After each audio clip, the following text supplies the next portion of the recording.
Tidak pernah terlintas di benak Sarah bahwa hari ketika suaminya menjauh, justru menjadi hari ia menemukan kembali dirinya. Dan seluruh dunia akhirnya melihat siapa yang sebenarnya memegang kendali. Sebelum mulai ceritanya, komen dulu kalian dari kota atau negara mana. Aku pengen tahu. Jangan lupa like, subscribe, dan aktifkan lonceng, supaya channel ini makin berkembang. Sarah masih mengingat bagaimana beberapa hari terakhir Dimas selalu pulang larut tanpa penjelasan yang masuk akal. Ia berdiri di depan wastafel dapur, membiarkan air mengalir menabrak piring yang sudah bersih. Suara gemericik itu memenuhi ruangan, menyamarkan kekosongan yang sejak minggu lalu terasa semakin pekat. Lampu dapur redup, membuat bayangan tubuhnya memanjang di lantai, sementara jam dinding memantulkan bunyi detik yang tidak kunjung selesai. Tidak ada kata, tidak ada percakapan, hanya sunyi yang perlahan berubah menjadi sesuatu yang mencurigakan. Pintu depan berderit pelan. Dimas masuk dengan langkah yang berusaha terdengar biasa, tapi Sarah menangkap kejanggalan kecil dari caranya menggantung jaket. Tidak santai seperti dulu, seolah ingin cepat menyembunyikan sesuatu. "Sudah makan?" tanyanya, singkat, tonenya lebih formal daripada akrab. Sarah menoleh. "Sudah." Ia memperhatikan wajah suaminya. Ada kelelahan, tapi bukan jenis lelah yang berasal dari kerja keras. Ini lebih seperti ketegangan yang dipaksa rapi. Dimas menghindari tatapannya, menuju kulkas seolah mencari alasan untuk tidak berdiri terlalu dekat. Rutinitas malam mereka, yang dulu sederhana, ringan, penuh percakapan singkat tentang hari masing-masing, kini hanya tersisa gerakan mekanis tanpa rasa. Sarah menutup keran, lalu mengeringkan tangannya perlahan.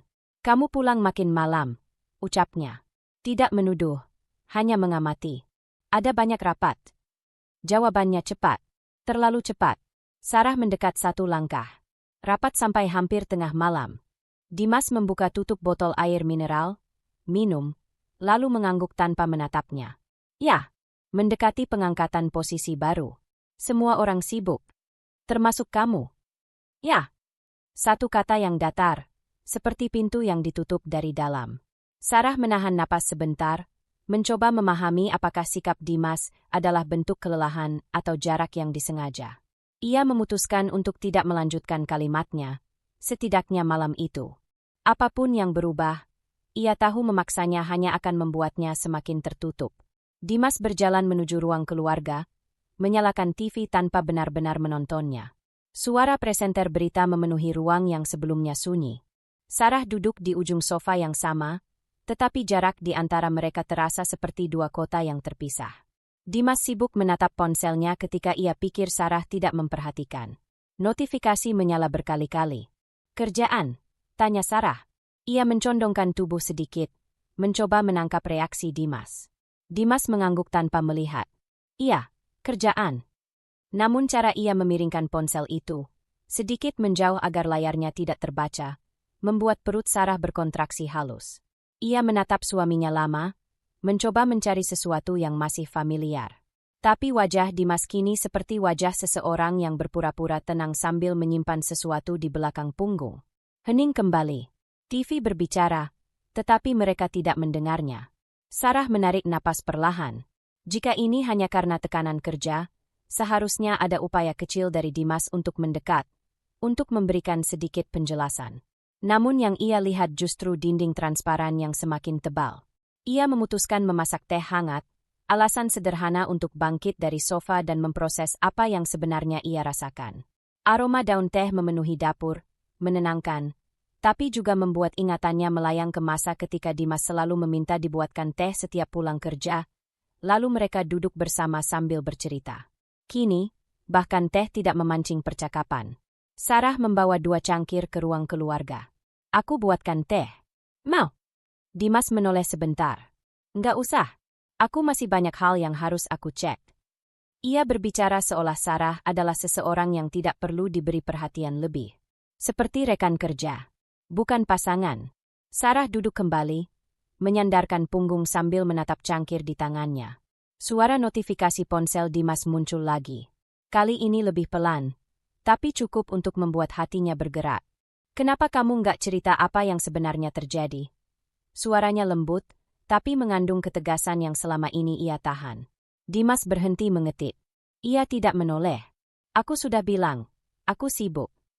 Sibuk tidak membuat seseorang berubah seperti ini. Dimas menarik napas panjang, seolah mempersiapkan jawaban yang ingin mengakhiri percakapan. Aku nggak berubah. Kamu aja yang terlalu sensitif belakangan. Ucapan itu bukan hanya menjauhkan, tapi juga meniadakan perasaan Sarah. Tepat di momen itu, Sarah menyadari bahwa ia bukan sedang membesar-besarkan sesuatu. Ada yang benar-benar salah. Dan apapun itu, Dimas sengaja menutupi.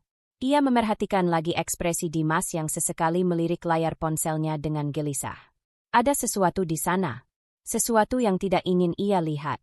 Sesuatu yang Dimas takutkan ia tahu. Sarah mengambil waktu beberapa detik untuk menahan reaksinya. Ia ingin tetap jernih. Kapan kamu terakhir merasa nyaman bicara sama aku? Tanyanya pelan. Pertanyaan itu membuat Dimas akhirnya menoleh, tetapi hanya sebentar. Aku nggak punya waktu buat bahas hal kayak gini. Sarah tersenyum tipis. Senyum pahit yang hanya muncul ketika seseorang berhenti menyangkal kenyataan. Baik, kalau kamu nggak punya waktu, aku yang akan memperhatikan semuanya. Ia berdiri, membawa cangkir tehnya kembali ke dapur. Langkahnya ringan, bukan karena ia menerima keadaan, tetapi karena ia baru saja memutuskan sesuatu. Ia akan mencari tahu apa yang sebenarnya terjadi, tanpa menunggu Dimas membuka mulut. Ketika ia menaruh cangkir kosong ke meja dapur, sesuatu di dalam dirinya berubah dari sedih menjadi waspada. Perhatiannya lebih tajam, detaknya lebih teratur, dan pikirannya lebih jernih. Malam itu berakhir dengan jarak yang lebih jauh daripada sebelumnya, tetapi justru dari sanalah kecurigaan Sarah mulai tumbuh. Bukan dari kata-kata Dimas, melainkan dari semua hal yang ia pilih untuk tidak lakukan. Dan Sarah tahu, ini baru permulaan dari sesuatu yang besar. Sarah bangun pagi dengan kesadaran baru bahwa jarak di antara mereka semalam bukan hal yang kebetulan. Begitu membuka mata, ia mendengar suara langkah Dimas di lorong kamar. Bukan langkah santai seperti biasanya, melainkan langkah terburu-buru, seolah ia ingin keluar sebelum sempat berpapasan. Sarah duduk di tepi ranjang, merapikan rambutnya sambil memperhatikan bayangan suaminya lewat di depan pintu yang sedikit terbuka. Berangkat pagi? Tanyanya sambil keluar dari kamar. Dimas berhenti sejenak, hanya cukup lama untuk menarik napas. Iya, ada hal yang harus disiapkan untuk rapat besar nanti. Jawaban itu terdengar biasa, tapi cara Dimas menghindari tatapannya tidak. Ia cepat mengancingkan kerah ke mejanya, lalu mengambil ponsel yang terus ia genggam sejak bangun tidur. Sarah menurunkan pandangannya. Sarapan sebentar? Aku sudah siapin roti. Enggak usah, aku makan di kantor. Singkat, dingin, praktis. Ia meraih jasnya, hampir menjatuhkan kunci mobil, lalu buru-buru keluar tanpa menunggu reaksi Sarah. Pintu tertutup, menyisakan ruang keluarga yang masih gelap. Sarah berdiri cukup lama di sana, mencoba memahami apakah ini sekadar pagi buruk atau pola yang mulai terbentuk. Ia mengambil meja makan yang rapi tanpa disentuh, lalu duduk sejenak, memperhatikan roti panggang yang masih hangat.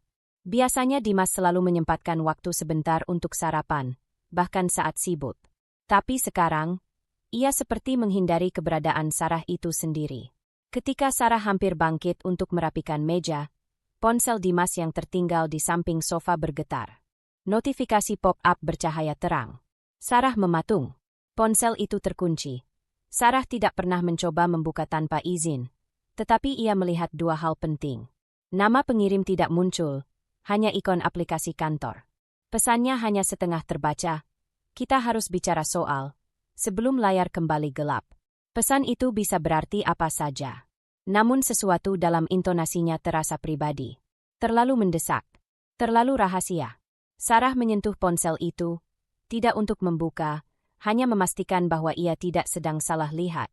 Tapi saat jarinya menyentuh bagian belakang ponsel itu, ia tersadar pada fakta lain.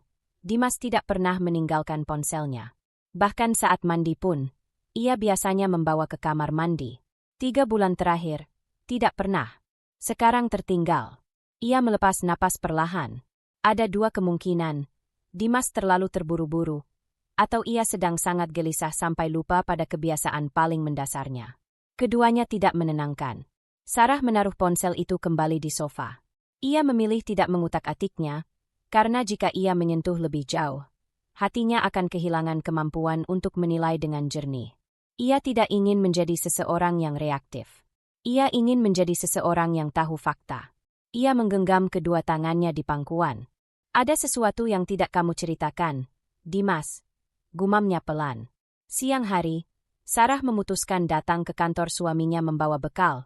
Alasan sederhana yang selalu ia lakukan dulu. Namun bukan bekalnya yang penting kali ini, melainkan reaksi Dimas. Ia tiba di lobi dan memberi salam pada petugas keamanan yang sudah mengenalnya. Sarah tidak berminat memperkenalkan diri lebih jauh. Itu belum waktunya. Yang ia perlukan hanyalah melihat bagaimana Dimas bersikap saat dirinya muncul tanpa pemberitahuan. Ia menekan tombol lift dan menunggu. Saat pintu terbuka, suara langkah orang keluar memberi ruang untuknya masuk. Sarah berdiri tenang, memegangi tas kecilnya, mencoba mengatur napas agar tidak terlihat terlalu waspada. Ketika pintu lift terbuka di lantai kantor Dimas, ia mendengar suara-suara dari balik ruang kerja. Suara tawa beberapa karyawan, lalu suara Dimas yang terdengar tegang menghentikan mereka. "Jangan bawa itu ke sini dulu. Kita bahas nanti," katanya. Sarah mengernyit halus. Dimas jarang terdengar panik. Ia mengetuk pintu ringan. "Masuk." Dimas terdiam melihatnya seolah tidak percaya istrinya berdiri di depan meja kerjanya. "Kamu, ngapain ke sini?" Nada heran itu bukan kehangatan. Lebih seperti ketakutan seseorang yang baru saja hampir ketahuan sesuatu. Sarah tersenyum kecil, menahan semua emosi agar tetap terlihat stabil. "Aku cuma bawain makan siang. Kamu berangkat terburu-buru." Dimas berdiri setengah dari kursinya, memegang kertas yang tampak seperti laporan. Ia meletakkannya terlalu cepat, seperti sedang menyembunyikan sesuatu. "Terima kasih. Tapi kamu nggak perlu jauh-jauh. Aku lagi sibuk banget. Cuma 5 menit. Kamu kelihatan tegang." "Aku memang tegang." Sarah mengusap permukaan meja dengan ujung jarinya, memperhatikan posisi barang-barang, map yang tertutup terburu-buru, ponsel yang diletakkan menghadap ke bawah, dan tumpukan kertas yang jelas tidak ingin ia lihat. "Gitu ya?"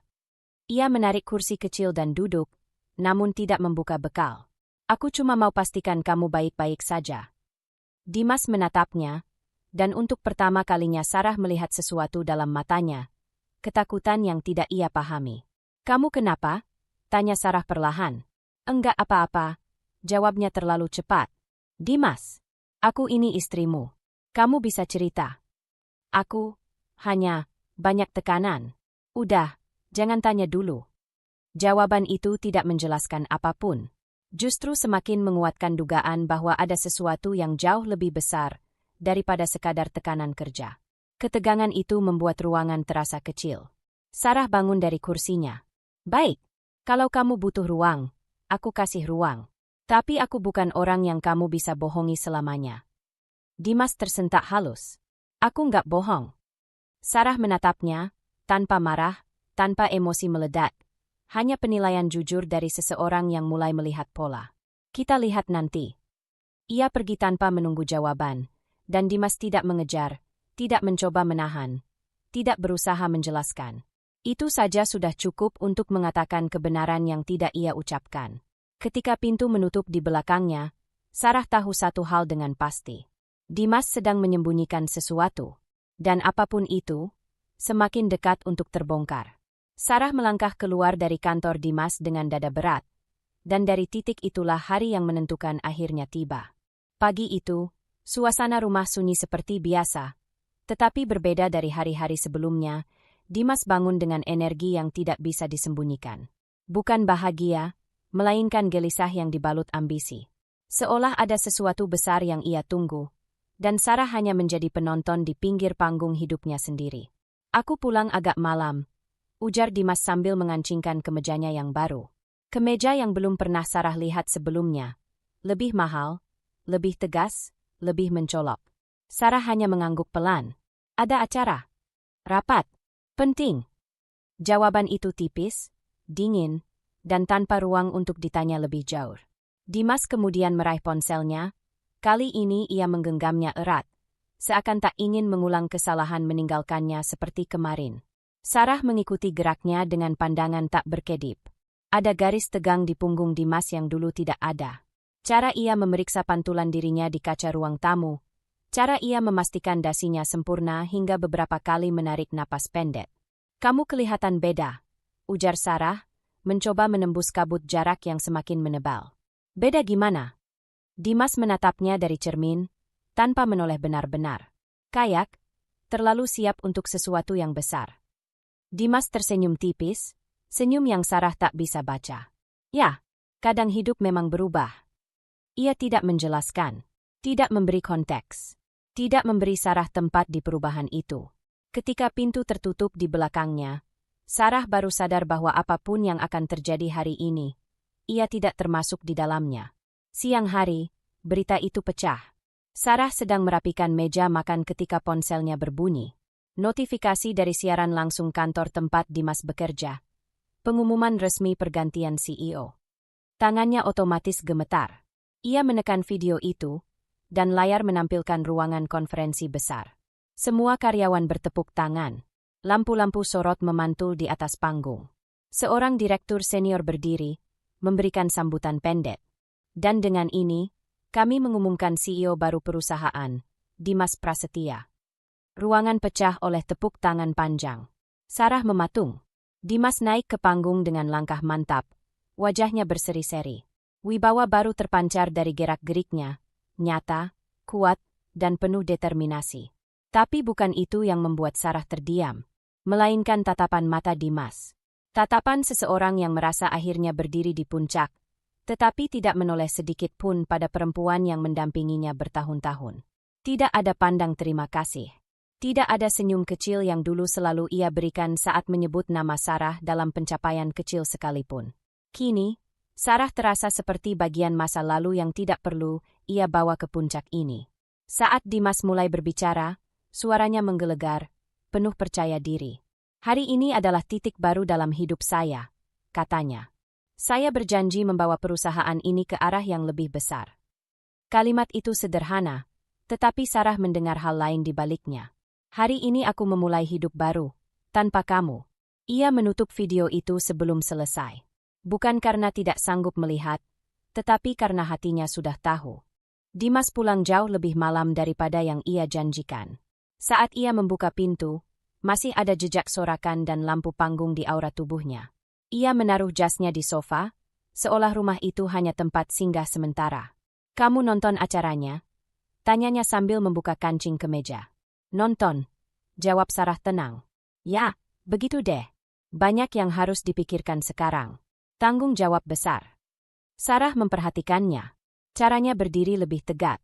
Caranya memandang sekeliling rumah dengan evaluasi halus, seolah tempat itu tidak lagi sepadan dengan status barunya. "Kamu kelihatannya bangga banget," ucap Sarah hati-hati. Dimas mengangkat bahu. "Tentu, ini langkah besar. Untuk kehidupan kita." Dimas berhenti, dan hening itu lebih menyakitkan daripada penolakan langsung. "Aku nggak tahu," katanya akhirnya. "Banyak hal berubah." Sarah merasakan dadanya menghangat, bukan oleh amarah, tetapi oleh kejelasan. "Termasuk aku." "Jangan mulai, Sar." Nada Dimas tajam, seperti seseorang yang tidak punya waktu menghadapi emosi perempuan yang pernah ia cintai. "Aku lagi nggak pengin drama." "Ini bukan drama." Sarah menahan suaranya agar tidak pecah. "Ini pernikahan kita." Dimas menatapnya, benar-benar menatapnya, tetapi tatapan itu kosong. "Aku cuma ingin ruang. Banyak hal yang harus aku bereskan. Aku nggak bisa diganggu dulu." "Diganggu?" Sarah tertawa kecil, miris. "Aku istrimu, Dimas." Dimas mengusap wajahnya. "Sar, tolong. Jangan bikin susah. Aku lagi capek.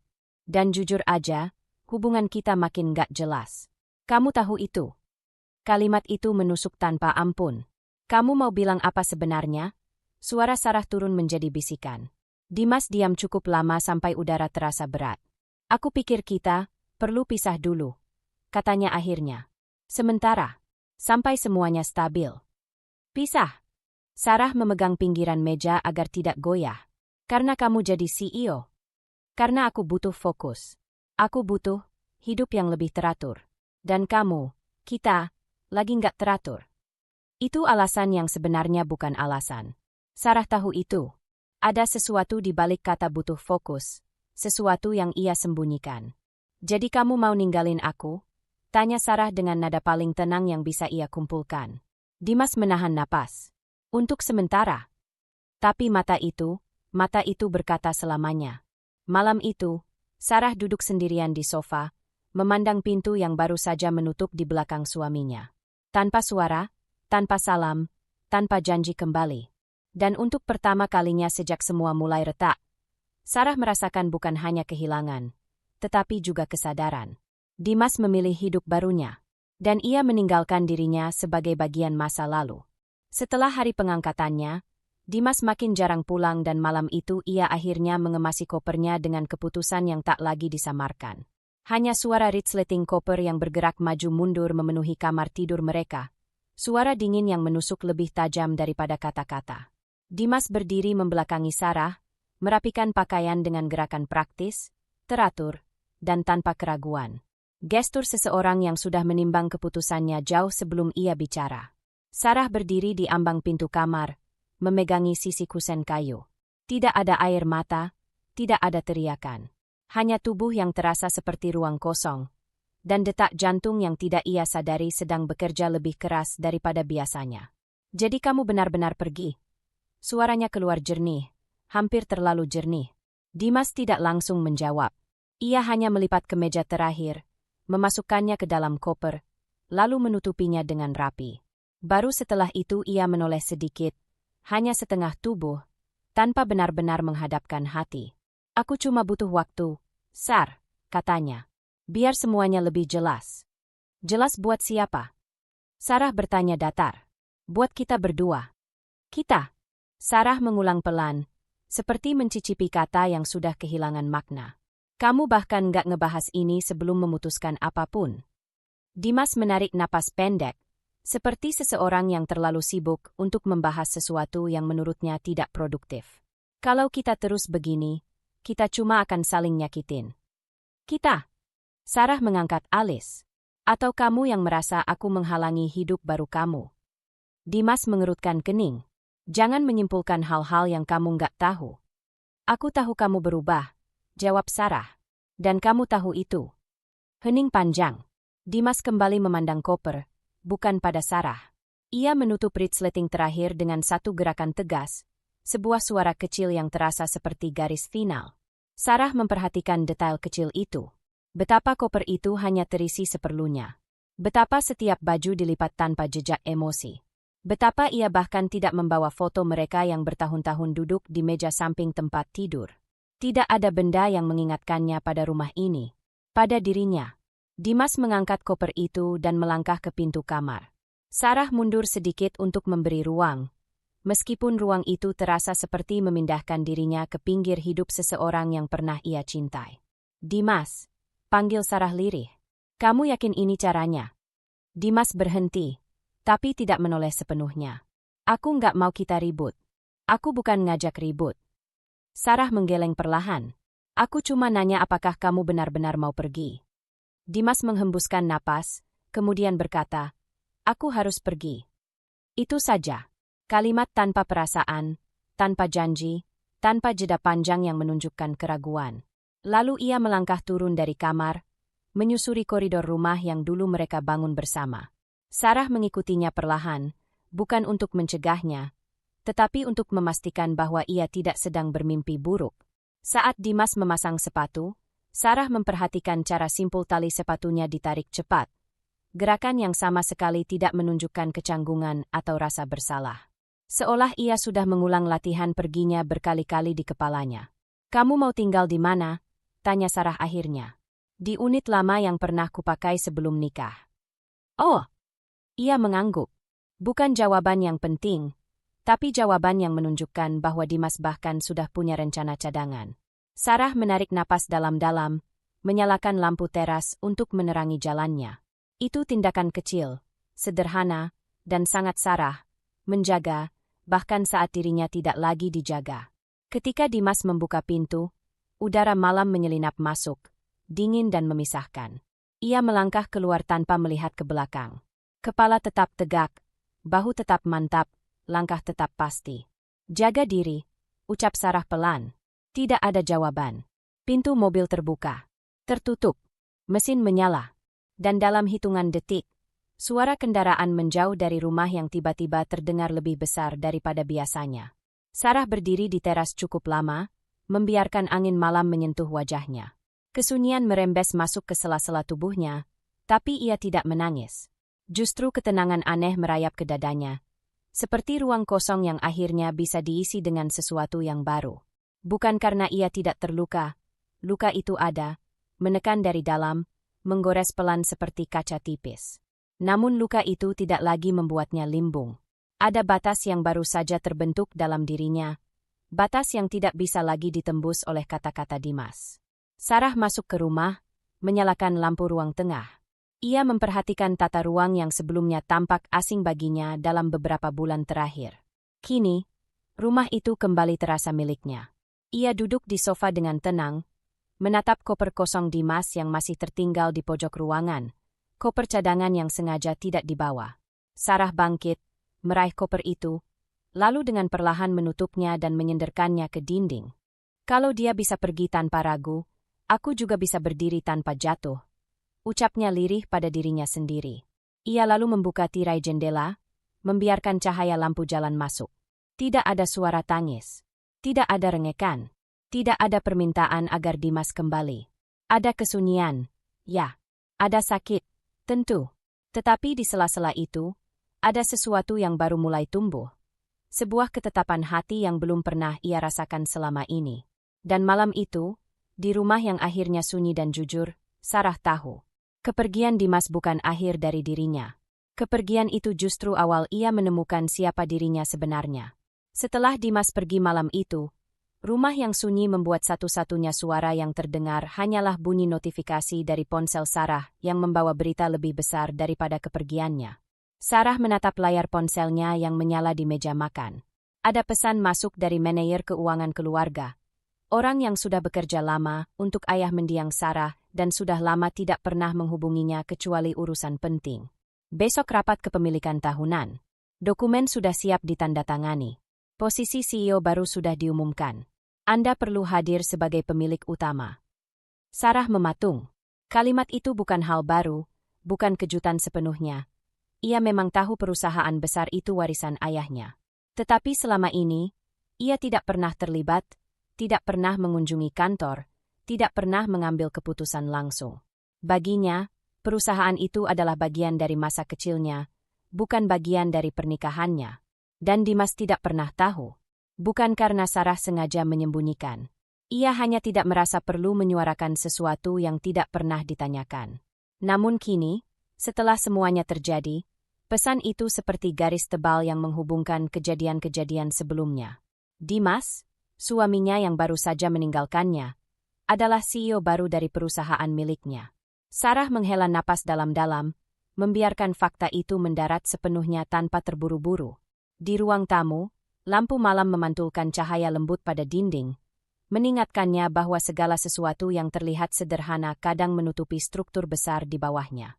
Ia melangkah ke ruang kerja kecilnya, membuka laci meja, dan menarik keluar map dokumen lama. Map yang selama ini ia simpan tanpa benar-benar membuka. Karena ia percaya tim manajemen ayahnya akan terus menjalankan perusahaan dengan baik. Sarah membuka map itu. Surat kepemilikan, stempel keluarga, beberapa dokumen rapat pemegang saham, semuanya tersusun rapi. Ia menyentuh tanda tangan ayahnya yang tercetak di salah satu halaman lama, jari-jarinya berhenti sejenak. Ayah, ucapnya pelan, bukan sebagai seruan sedih, tetapi sebagai pengingat akan jejak yang ditinggalkan seseorang yang dulu percaya bahwa ia bisa memegang sesuatu sebesar ini. Ada kilasan ingatan, dirinya kecil, duduk di ruang kerja ayahnya, mendengar suara mesin ketik dan tawa ringan lelaki itu ketika mengatakan, "Suatu hari, galeri seni kalau mau, perusahaan kalau perlu. Yang penting kamu tahu apa milikmu dan kamu pun tahu kapan harus berdiri sendiri." Saat itu ia tidak mengerti. Kini, kalimat itu menancap jelas. Sarah menutup map itu perlahan, lalu mengambil tasnya. Bukan gerakan impulsif. Lebih seperti seseorang yang menyesuaikan bahunya dengan beban lama yang akhirnya ia sadari adalah miliknya. Ia berdiri, menatap bayangannya di kaca ruang kerja. Wajah itu tidak hancur, hanya lebih dewasa, lebih sadar, lebih tegak daripada semalam. Pagi datang tanpa suara. Matahari belum sepenuhnya naik ketika Sarah menyiapkan kopi pertamanya. Tindakan sederhana itu terasa simbolis. Keheningan yang menyatu dengan ketegasan lembut yang mulai tumbuh di dirinya. Ia meletakkan dokumen kepemilikan di atas meja makan lalu duduk. Ketika uap kopi naik, ia menyentuh berkas itu sekali lagi. Tidak berlebihan, tidak emosional. Aksi kecil itu cukup menunjukkan bahwa ia menerima kenyataan. Perusahaan itu sekarang adalah tanggung jawabnya. Dan lebih dari itu, Dimas bekerja sebagai CEO di perusahaan miliknya. Tanpa pernah tahu siapa pemilik sebenarnya. Tanpa pernah menyadari posisi yang ia tinggikan diri sendiri di dalamnya. Sarah merapikan rambutnya, menggulung sebagian ke belakang telinga. Ia merapatkan kancing kemeja sederhana yang ia kenakan. Kemeja putih, bersih, klasik, tegas. Ia memilihnya tanpa banyak pertimbangan. Seperti tubuhnya tahu apa yang harus ia pakai untuk hari seperti ini. Langkahnya pelan tapi pasti saat ia menuju ruang tamu. Tas sudah siap. Dokumen siap. Hanya satu hal lagi yang harus diputuskan. Apakah ia akan datang ke kantor hari ini atau menunda? Namun keputusannya sudah jelas sebelum ia menyadarinya. Ketika ia mengambil kunci mobil dari atas meja, tangannya tidak bergetar. Itu tanda. Ia tidak datang untuk membuat keributan, tidak datang untuk balas dendam, tidak datang untuk drama. Ia datang sebagai pemilik, dan sebagai perempuan yang akhirnya memegang hidupnya sendiri. Sebelum keluar, Sarah berhenti sejenak di depan pintu rumah. Ia menatap sekeliling ruangan. Kursi yang biasanya menjadi tempat Dimas duduk, meja kecil tempat ia meletakkan jam tangan suaminya setiap malam, sudut ruang tamu tempat mereka dulu sering berbincang. Tidak ada rasa ingin menahan. Tidak ada harapan kosong. Hanya keheningan yang jujur dan hati yang tidak lagi terpecah. Sarah mematikan lampu ruang tengah dan membuka pintu. Udara pagi masuk, segar dan sedikit dingin.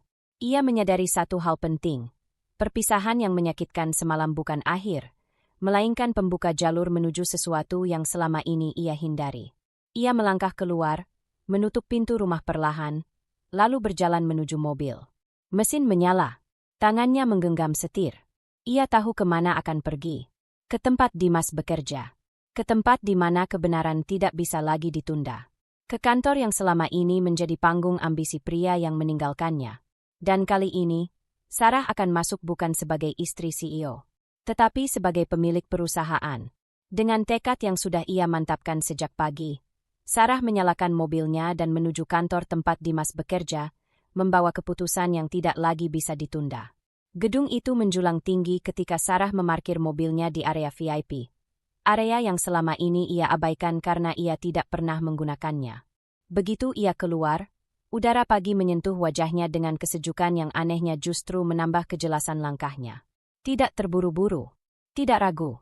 Setiap langkah seperti menegaskan sesuatu yang sudah lama tertahan. Sarah merapikan ujung kemejanya, lalu melangkah ke pintu utama gedung.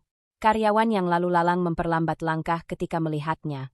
Meski mereka tidak segera mengenali, yang mereka tangkap pertama kali bukan identitasnya, melainkan cara ia masuk. Tenang, tegak, tidak mencari perhatian, tetapi secara alami menjadi pusat. Saat ia mendekati meja resepsionis, dua staf yang sedang berbincang langsung menghentikan percakapan. Keduanya berdiri lebih lurus, tanpa benar-benar paham alasan tubuh mereka merespons begitu refleks. Sarah mengangguk sopan. "Selamat pagi." "Hei, pagi, Bu." Jawab resepsionis yang tampak ragu apakah harus menyapanya sebagai tamu atau seseorang yang lebih tinggi dari itu. Tatapannya turun cepat pada map dokumen yang Sarah bawa, lalu naik lagi dengan kebingungan halus. "Ada yang bisa kami bantu?" tanya staf lainnya. Sarah tersenyum kecil, sopan, tetapi tidak menjelaskan lebih dari yang perlu. "Saya ingin naik ke lantai direksi." Kalimat sederhana itu membuat sepasang dahi mengernyit bersamaan. Lantai direksi bukan tempat sembarang tamu masuk. Namun cara Sarah mengatakannya, tenang, pasti, tanpa permohonan, membuat mereka enggan mempertanyakan lebih jauh. "Baik, Bu." Resepsionis menekan tombol akses internal, lalu menggeser ID visitor premium ke arahnya. "Silakan gunakan ini." Sarah menerimanya dengan anggukan. Terima kasih. Saat ia berjalan menuju lift, beberapa karyawan yang baru masuk kantor menghentikan langkah. Sebagian mencoba mengingat, mungkin pernah melihat wajah itu di foto lama atau dokumentasi internal perusahaan. Beberapa yang lebih senior menundukkan kepala perlahan, seperti kaget bertemu seseorang yang tidak mereka duga. Pintu lift berbunyi lembut saat terbuka. Sarah menekan angka lantai tertinggi, lalu berdiri tegap menunggu. Semakin tinggi lift bergerak, semakin sunyi ruang itu, namun tidak ada ketegangan dalam dirinya. Hanya kesadaran bahwa ia sedang memasuki ruang yang selama ini ditinggalkan. Ketika pintu lift terbuka, lorong lantai direksi menyambut dengan kesunyian profesional. Dinding kaca, lantai mengilap, dan suasana yang biasanya terasa steril kini berubah sedikit ketika kehadiran Sarah menembusnya. Beberapa staf yang sedang membawa dokumen langsung berhenti. Tatapan mereka saling bertukar cepat. Tidak ada yang berbicara, tetapi ekspresi mereka jelas. Siapa perempuan ini? Kenapa ia masuk tanpa ragu? Dan kenapa rasanya, kami sebaiknya tidak menghalangi? Sarah berjalan perlahan, memperhatikan detail yang dulu sering ia lihat saat menemani ayahnya. Aroma khas mahoni dari ruang direktur, pantulan cahaya dari meja kaca, dan suara langkah yang menggema halus. Ada salah satu staf senior yang sempat melirik nama tag di kartu visitor milik Sarah, dan wajahnya berubah tegang. Ia buru-buru menunduk, mengalihkan tatapan, seakan menyadari sesuatu yang tidak ia sebutkan. Sarah tidak menyapa siapapun, tidak karena sombong, tetapi karena setiap langkahnya sudah memiliki tujuan. Ketika ia melewati ruang rapat kecil, pintunya sedikit terbuka. Staf di dalamnya berhenti berbicara. Seorang dari mereka sempat berdiri refleks, tetapi tidak berani memanggil. Keheningan itu mengikuti Sarah hingga ia berhenti di depan pintu besar ruang CEO. Ruang itu kini milik Dimas, suaminya. Atau, kini, hanya pria yang pernah ia nikahi. Sarah berdiri di depan pintu selama 1 detik, menarik napas teratur. Ia mengetuk pelan, bukan meminta izin, hanya memberi tanda. Dari dalam tidak ada suara. Kantor terlihat kosong melalui kaca buram sebagian. Tapi Sarah tidak datang untuk Dimas. Ia datang untuk mengambil haknya. Perlahan, ia membuka pintu ruang CEO. Ruangan itu luas, rapi, dengan pemandangan kota menembus jendela besar. Ada jas Dimas yang tersampir rapi di belakang kursi. Ada gelas kopi yang belum selesai.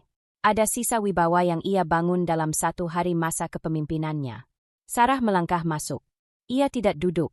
Ia berdiri di tengah ruangan, memandang sekeliling dengan tatapan yang bukan nostalgia, melainkan evaluasi. Ia meletakkan map dokumen kepemilikan di meja. Map itu terdengar menepuk pelan permukaan meja kaca. Suara kecil, namun dalam ruang sunyi itu menjadi penanda yang sangat jelas. Suara langkah terburu-buru terdengar di koridor. Seorang staf senior muncul di ambang pintu. Wajahnya terkejut, lalu menunduk sopan. "Bu, Sarah," suaranya terbata. Sarah menoleh dengan tenang. "Ya." Staf itu terlihat makin gugup. "Apakah ada yang bisa kami bantu?" Sarah hanya berkata, lembut namun pasti, "Saya ingin melihat perusahaan saya." Kalimat itu membuat staf tersebut menunduk lebih dalam. Gugup, hormat, namun juga mengerti. "Baik, Bu, akan saya persiapkan." Sarah mengangguk dan kembali menatap ruangan. Ada ketegangan elegan yang memenuhi udara, kombinasi antara kejutan para karyawan dan wibawa yang mulai memantap dalam diri Sarah. Ia tidak berteriak, tidak menuntut, tidak menunjukkan amarah. Ia hanya masuk dan mengambil ruang yang memang seharusnya menjadi miliknya. Dan ketika ia menyentuh permukaan meja itu untuk pertama kalinya, Sarah tahu satu hal. Ia datang ke sini bukan sebagai istri yang ditinggalkan. Ia datang sebagai pemilik yang baru saja mengambil alih panggungnya kembali. Setelah seluruh ruangan menoleh saat Sarah melangkah masuk, suasana kantor masih dipenuhi bisik-bisik yang belum mereda. Dimas berdiri kaku di ujung meja rapat, memegang map laporan yang sejak tadi tak lagi dibacanya. Kemeja putihnya tampak rapi, tetapi ekspresinya pecah kecil-kecil setiap kali matanya menangkap sosok Sarah. Ia berdeham, mencoba menegakkan wibawa yang biasanya begitu mudah ia pamerkan. Namun hari itu tubuhnya terasa seperti menyusut di tengah cahaya yang justru jatuh pada perempuan yang baru saja masuk. Sarah mengambil tempat duduk yang sengaja dibiarkan kosong, tepat di sisi kiri meja. Meski semua orang tahu kursi itu jarang ditempati, hari ini kehadirannya terasa lebih terstruktur, seolah memang sudah disiapkan sejak awal untuknya. Rudy dan Lestari saling bertatapan, lalu duduk lebih tegak. Mereka jelas berusaha menjaga sikap profesional, tetapi tatapan mata keduanya tak bisa menyembunyikan rasa segan baru yang muncul. Mereka tidak menyapa, tidak berani. Namun gestur kecil seperti menundukkan kepala menunjukkan perubahan dinamika yang langsung terasa. Baik, ucap Dimas lirih, kemudian meninggikan volume suaranya.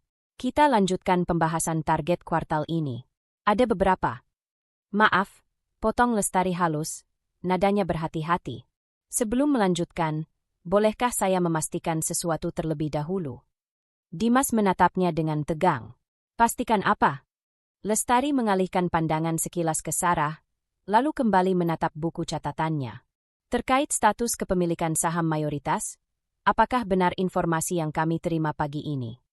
Ruangan langsung sunyi, seolah sistem pendingin udara ikut membeku. Sarah tidak mengucapkan sepatah kata pun. Ia hanya menautkan jari-jarinya, tenang seperti seseorang yang sudah mengerti arah angin jauh sebelum kapal mulai oleng. Tatapannya tidak diarahkan ke Dimas, justru itu yang membuat sosok pria itu semakin kehilangan pijakan. Dimas menelan ludah keras-keras. Siapa yang menyebarkan? Dimas, sela Rudy, nada suaranya lebih berat dari biasanya. Kita butuh klarifikasi. Ini masalah struktur perusahaan. Kalimat itu menampar langsung ke ego yang selama ini Dimas bangun dengan teliti. Ia mengedarkan pandangannya, lalu dengan nada memaksa mencoba mengembalikan kendali. Informasi apa yang kalian maksud? Lestari membuka berkas di depannya. Bahwa kepemilikan mayoritas berada pada keluarga Putri Anindya, dan bahwa perwakilan resmi keluarga tersebut adalah Ibu Sarah. Ia menoleh lembut ke arah perempuan di ujung meja. Apakah ini benar? Beberapa staf yang duduk di sisi ruangan mencoba menahan napas. Mereka sudah tahu, tapi mendengar langsung konfirmasi dari rapat inti jelas lebih berat. Lalu, tatapan kolektif bergerak ke Sarah, bukan sebagai istri seseorang, bukan sebagai tamu, tetapi sebagai pemegang kendali yang baru disadari. Sarah menatap Lestari dan menjawab pelan, "Ya." Tidak ada yang dramatis dalam ucapannya. Justru karena tenang, jawaban itu terasa lebih kuat. Rudy menundukkan kepala, seakan menghormati otoritas yang sebelumnya tak pernah ia tahu. Dimas meremas map di tangannya. "Kenapa kamu? Kenapa tidak bilang sejak awal?" Suaranya tercekat, lebih seperti keluhan seorang pria yang kehilangan pijakan daripada pemimpin perusahaan. Sarah mengalihkan tatapannya kepadanya, datar, penuh jarak. "Kamu tidak pernah bertanya," jawabnya sederhana. Kalimat itu berdentum lebih keras daripada bentakan. Rudy memalingkan wajah, Lestari menghela napas pelan. Tidak ada yang berani menengahi. Dimas mengusap wajahnya, mencoba memulihkan citra yang mulai retak. "Baik, kita fokus ke rapat. Status kepemilikan tidak mengubah posisi saya sebagai CEO." Tak satu pun anggota jajaran inti yang menanggapinya. Justru Lestari yang berbicara lebih dulu, suaranya resmi, bukan bersifat pribadi. "Justru itu yang perlu kita tinjau ulang, Dimas. Ada ketidaksesuaian laporan 2 bulan terakhir. Dan, kami perlu mempertanyakan keputusan-keputusan yang kamu ambil tanpa persetujuan pemilik saham mayoritas." Dimas menatapnya tajam. "Aku masih CEO. Tetapi wewenang bukan berarti tanpa pertanggungjawaban," jawab Rudy mantap. Ruang rapat berubah menjadi arena yang memojokkan Dimas. Sarah tetap diam, tidak masuk ke dalam konflik, tidak memberi perintah. Justru ketenangannya membuat posisi Dimas semakin runtuh. Tanpa Sarah berkata apapun, struktur kekuasaan kantor bergerak dengan sendirinya, menyelaraskan diri pada fakta baru yang tak bisa mereka abaikan. Dimas mencoba memulai ulang presentasi. "Baik, ini data revisi yang sudah saya siapkan. Mohon ditahan dulu." Lestari memotong lagi, kali ini lebih tegas. "Kami butuh akses penuh ke laporan asli, bukan versi revisi." "Ini laporan asli," sahut Dimas keras. Beberapa kepala menoleh dengan rasa tidak nyaman. Ketegangan berubah dari sinis menjadi iba yang samar. Tatapan ke arah Dimas tak lagi menghormati, melainkan mempertanyakan. Sarah menggeser pandangannya ke layar presentasi, lalu berkata singkat, "Bukalah file yang belum kamu edit." Nada suaranya tetap lembut, Tetapi Dimas bereaksi seakan diperintah oleh atasan langsung. Ia terhenti, mencoba menahan emosi yang memanas, lalu membuka folder lain dengan tangan sedikit gemetar. Rudi dan Lestari memperhatikan perbedaan angka di layar. Perbedaan yang cukup besar untuk dijadikan alasan rapat evaluasi serius. Kita jadwalkan audit internal, ujar Rudi datar. Dimas tersentak. Audit? Untuk apa? Lestari menatapnya lama, kemudian berkata dengan hati-hati.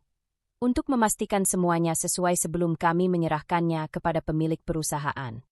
Kalimat itu meruntuhkan sisa-sisa keangkuhan yang masih Dimas genggam. Ia menoleh ke Sarah dengan sorot mata memohon. Tetapi Sarah tidak memberi respons apapun. Tidak marah, tidak memaki, dan itu jauh lebih menyakitkan. Rapat selesai tanpa ucapan penutup. Semua orang berdiri. Sebagian besar memberi hormat halus kepada Sarah sebelum mereka keluar. Dimas tetap diam di tempatnya. Wajahnya pucat. Sarah bangkit perlahan, merapikan tasnya. Ketika melangkah melewati sisi meja, Dimas akhirnya memanggilnya, suara pecah. Sarah, tolong. Ini salah paham. Aku bisa jelaskan. Sarah berhenti, tetapi tidak menoleh. Ia hanya berkata, ini bukan tentang salah paham. Ini tentang siapa sebenarnya yang bertanggung jawab. Kemudian ia berjalan keluar, meninggalkan Dimas sendiri di ruangan yang terasa jauh lebih dingin dari sebelumnya. Ruang yang dulu memuliakannya kini seperti menilai setiap geraknya. Dan reputasi yang dulu ia bangun dengan begitu bangga, mulai runtuh tanpa perlu Sarah menjatuhkannya. Setelah meninggalkan ruang rapat yang mulai memandang Dimas dengan keraguan, Sarah berjalan menuju ruang CEO tanpa menoleh ke belakang. Pintu ruangan itu masih terbuka karena Dimas keluar terburu-buru tadi, dan ketika Sarah masuk, ia menemukan pria itu berdiri di dekat jendela, seolah sedang mencari jawaban di antara kilatan lampu gedung-gedung kota. Dimas menegakkan bahu saat menyadari kehadirannya, meski wajahnya tak bisa sepenuhnya menyembunyikan keguncangan. Sarah, ucap Dimas pelan, suaranya bergetar tipis. Kita perlu bicara. Sarah menutup pintu perlahan, mengurangi kebisingan koridor. Itu sebabnya aku datang. Ia berdiri beberapa langkah darinya, menjaga jarak yang cukup untuk menunjukkan bahwa ia tidak datang sebagai pasangan, melainkan sebagai seseorang yang menuntut jawaban. Dimas menggosok tengkuknya, kebiasaan lamanya saat merasa terpojok, lalu berbalik menghadapnya. Aku tidak tahu soal kepemilikan perusahaan, katanya cepat, defensif. Aku tidak pernah tahu. Kamu menyembunyikannya dariku. Sarah mengangkat alis, nadanya tenang. Kamu sendiri yang tidak pernah melihat. Atau mungkin tidak mau melihat. Tidak adil kalau kamu menyalahkanku begitu saja. Dimas membalas, nada suaranya meninggi. Selama ini aku bekerja keras. Aku berjuang buat posisi ini. Aku. Kau pikir aku meragukan kerjamu? Potong Sarah lembut, tetapi tajam. Atau kamu marah karena ternyata aku bukan perempuan yang perlu diselamatkan? Dimas memejamkan mata sejenak, menahan emosinya. Aku tidak pernah bilang begitu. Tidak bilang, ulang Sarah. Tapi kau bertindak seolah begitu. Dimas menarik napas panjang dan melangkah mendekat, berhenti tepat di hadapan meja kerjanya. Aku merasa kehilangan kendali. Semua orang menatapku seperti aku tidak layak. Seperti aku hanya numpang nama. Kendali bukan sesuatu yang dicuri, jawab Sarah. Biasanya hilang karena disalahgunakan. Dimas menatap ke meja, jari-jarinya mengetuk permukaannya dengan ritme gelisah. Aku tidak menyalahgunakan apapun. Sarah menatapnya lurus. Laporan 2 bulan terakhir tidak sesuai. Kamu menyembunyikan revisi angka. Kamu mengambil keputusan tanpa konsultasi dengan jajaran pemilik. Itu bukan hanya keteledoran. Sarah, Dimas menelan ludah. Aku cuma ingin membuktikan diri. Aku ingin menunjukkan bahwa aku bisa memimpin tanpa bergantung pada siapapun. Termasuk kamu. Itu ambisi, balas Sarah. Bukan alasan untuk memanipulasi data. Dimas terlihat tersentak. Aku tidak memanipulasi. Hanya menyesuaikan sebelum laporan final. Sama saja, ucap Sarah tegas. Perusahaan bergantung pada kejujuran laporan. Kamu tahu itu. Dimas mulai gelisah. Ia berjalan bolak-balik di antara meja dan jendela, seolah gerakannya dapat membantu membangun kembali kendali yang sudah hilang. Aku hanya butuh waktu, gumamnya. Kalau aku bisa perbaiki kinerjaku, mereka akan melihat bahwa aku layak. Sarah mengamati langkahnya. Kamu ingat bagaimana kamu meninggalkanku di rumah? Tanpa penjelasan. Tanpa peduli apa yang sebenarnya aku tahu atau rasakan. Dimas berhenti. Itu masalah pribadi, Sarah. Tidak, sanggah Sarah. Itu pola. Dimas mengerutkan kening. Pola apa? Kamu berusaha terlihat kuat dengan menyembunyikan ketidakmampuanmu. Jawab Sarah. Dan ketika keadaan menjadi sulit, kamu lari dari apapun yang mengancam citra itu. Termasuk aku. Dimas membeku, ekspresinya campuran antara marah, malu, dan bingung. Aku tidak lari. Kamu pergi, koreksi Sarah. Tanpa bicara. Tanpa berani menghadapi kenyataan bahwa hubungan kita retak bukan karena aku berubah, tapi karena kamu berhenti melihatku. Dimas menunduk, suaranya lirih. Aku merasa kalah. Sarah, kamu selalu kuat, selalu tenang. Aku tidak tahu bagaimana harus menyamai itu. Kau tidak perlu menyamai, balas Sarah. Kau hanya perlu jujur. Keheningan panjang mengisi ruangan. Dimas tampak kewalahan, seolah baru menyadari betapa banyak hal yang sempat ia abaikan. Ia menatap Sarah, matanya mulai memerah. Apa yang kamu inginkan dariku sekarang? Dimas bertanya, kali ini tanpa nada defensif.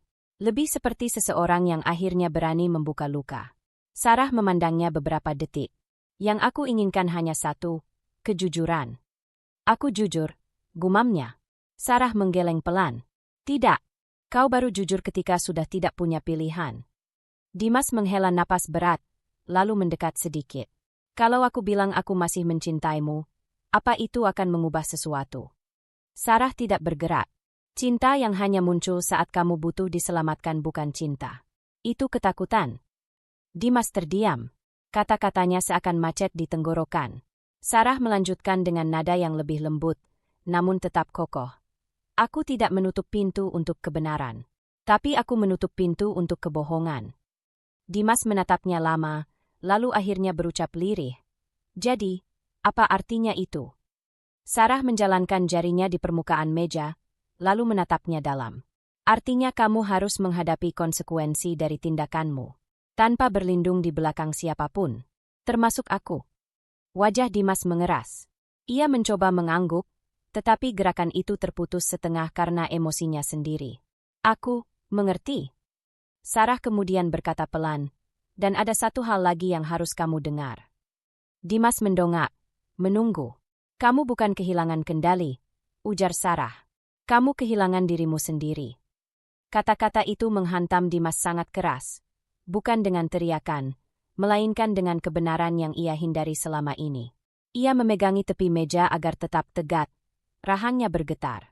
Sarah, suaranya pecah, lebih rapuh dari sebelumnya. Jangan bilang itu. Namun Sarah hanya menatapnya dengan penuh ketenangan yang menyakitkan. Keheningan itu menjadi titik emosional yang menjatuhkan Dimas jauh lebih keras daripada rapat barusan. Karena kali ini, yang mengguncangnya bukan ruangan penuh orang, melainkan seseorang yang pernah ia yakini akan selalu ada di sisinya. Usai konfrontasi itu, Sarah keluar dari ruang CEO dengan keputusan yang sudah bulat meski emosinya masih tertinggal di belakang pintu. Lorong lantai direksi terasa jauh lebih sunyi ketika ia melangkah menuju ruang rapat inti. Staf-staf yang tadi melihat kilasan ketegangan di wajah Dimas tidak mengatakan apapun. Tetapi tatapan mereka cukup untuk menunjukkan bahwa rumor internal berkembang cepat. Sarah tidak menggubris. Ia memfokuskan diri pada apa yang harus dilakukan untuk melindungi perusahaan. Tanggung jawab yang selama ini ia hindari. Tetapi kini harus ia hadapi sendiri. Saat masuk ke ruang rapat, beberapa petinggi yang tadi keluar terburu-buru menatapnya dengan campuran ragu dan hormat. Mereka sudah melihat dokumen kepemilikan. Mereka tahu siapa yang sebenarnya memiliki hak suara terbesar di ruangan itu. Sarah duduk dengan tenang di ujung meja, posisi yang secara otomatis diakui semua orang. Ia tidak mengangkat suara, tidak menunjukkan emosi. Justru ketenangannya membuat ruangan itu terkunci dalam kewaspadaan. Kita harus menyelesaikan satu hal penting, katanya perlahan, terkait posisi Dimas. Beberapa pasang mata saling bertukar pandang. Ada yang menghela napas gugup, ada yang menegakkan punggung seolah siap menerima instruksi. Ketika Sarah membuka map di depannya, suara kertas yang bergerak terdengar sangat jelas. Saya sudah menelaah laporan keuangan revisi yang dikelola Dimas selama 2 bulan terakhir. Ia menatap satu persatu wajah petinggi itu. Ada inkonsistensi yang tidak bisa diabaikan. Salah satu dari mereka, yang sebelumnya terlihat menahan bicara, akhirnya membuka suara. Kami sudah mencurigai hal itu. Tapi karena ia baru naik jabatan, kami ingin memberi waktu untuk adaptasi. Sarah mengangguk kecil. Dan karena itu, kecurangan kecil bisa lolos. Wajah petinggi itu menegang. Apakah Anda menganggap tindakan beliau disengaja? Aku tidak berasumsi, jawab Sarah cepat. Aku hanya melihat data, dan perusahaan perlu mengambil langkah profesional. Keheningan meresap lagi, kali ini lebih berat. Tidak ada yang berani membantah. Mereka tahu Sarah benar. Inkonsistensi data tidak bisa dibiarkan, tidak peduli siapa yang melakukan. Apalagi yang mengeluarkannya adalah orang yang justru seharusnya menjaga integritas. Sarah menaruh pena di atas meja, lalu berkata, "Kita akan melakukan pembekuan tugas sementara. Efektif hari ini." Beberapa orang tampak terkejut, tetapi tidak ada yang melawan. Justru beberapa menunjukkan ekspresi lega, seolah keputusan itu mengeluarkan mereka dari tekanan yang selama ini mereka tahan di bawah pimpinan baru yang terlalu cepat naik. Kita akan bentuk audit internal khusus dari tim yang sudah ada. Lanjut Sarah. Tidak ada tim tambahan. Tidak ada orang dari luar. Semua tetap dalam kendali kita. Baik, salah satu petinggi lain menyahut. Kami siap menindaklanjuti. Sarah menutup map tersebut. Saya akan menandatangani pernyataan resmi untuk pembekuan jabatan. Tolong siapkan dokumennya dalam 1 jam. Ketika rapat selesai, Sarah meninggalkan ruangan dengan langkah teratur. Tekanan yang menggelayut tidak membuatnya melambat. Justru langkahnya semakin tegas karena ini bukan lagi tentang hubungan pribadinya. Ini tentang sebuah perusahaan besar yang bertahun-tahun dibangun ayahnya. Begitu ia keluar, ia melihat Dimas berdiri di lorong tak jauh dari pintu rapat. Sepertinya dari cara ia memegangi pinggir dinding dan bahunya sedikit gemetar, ia mendengar sebagian percakapan dari luar. Tatapannya tertuju pada Sarah, dan ada sesuatu dalam sorot matanya yang belum pernah terlihat sebelumnya. Ketakutan yang tidak ia tutupi, rasa kehilangan kontrol yang tidak bisa ia sembunyikan. Dimas tidak menyapa. Ia hanya menahan napas, menunggu. Sarah berhenti beberapa langkah darinya. Tidak terlalu dekat. Keputusan sudah dibuat, ucapnya tenang. Dimas menelan ludah. Pembekuan jabatan. Ya. Wajah Dimas tampak memucat pelan.